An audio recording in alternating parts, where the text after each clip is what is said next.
10ನೇ ತರಗತಿಯ ಅಂಕದ ಆಧಾರದ ಮೇಲೆ ಆಯ್ಕೆ ಅಲ್ವಾ. ತುಂಬಾ ಜನ ನಾವು ಮಾಡಿರ್ತೀವಿ, ನೀವು ಮಾಡ್ತೀವಿ ಅಲ್ವಾ.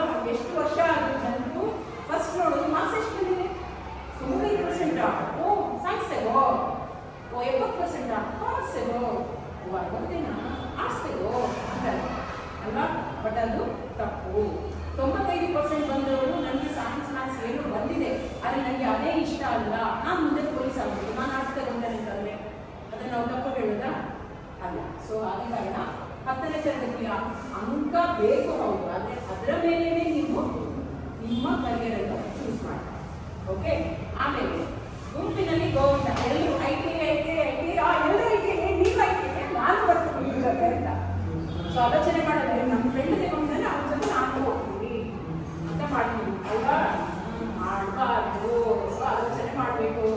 ದೇವರು ಇಷ್ಟು ಚೆನ್ನಾಗಿರೋ ತಲೆ ಕೊಟ್ಟಿದ್ದಾನೆ, ಆಲೋಚನೆ ಮಾಡೋ ಶಕ್ತಿ ಕೊಟ್ಟಿದ್ದಾನೆ. ಅವನು ಐಟಿಐ ಹೋಗ್ತಾ ಇದ್ದಾನೆ, ಯಾಕಂದ್ರೆ ಅವನಿಗೆ ಅದು ಇಷ್ಟ, ಅವನಿಗೆ 2 ವರ್ಷದಲ್ಲಿ ಎಲ್ಲ ಮಾಡಿ ಕೆಲ್ಸಕ್ಕೆ ಹೋಗ್ಬೇಕು.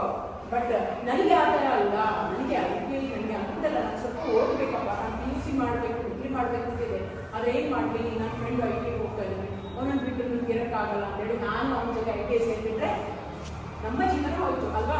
ಫ್ರೆಂಡ್ಸ್ ಎಷ್ಟು ಸಮಯ ಇರ್ತಾರೆ, ಒಂದು ನಮ್ಮ ಕೆಲಸ ಒಂದು ಎಲ್ಲ ಸೇರೋವರೆಗೆ, ಆಮೇಲೆ ಅಲ್ಲಿ ಬೇರೆ ಫ್ರೆಂಡ್ಸ್ ಆಗ್ತಾರೆ, ಇರ್ತಾರೆ, ಕಾಂಟ್ಯಾಕ್ಟ್ ಇರ್ತಾರೆ. ಬಟ್ ಅವರಿಗೋಸ್ಕರ ನಮ್ಮ ಜೀವನದ ಏನು ಗುರಿಯನ್ನೇ ನಾವು ಬದಲಿಸೋದು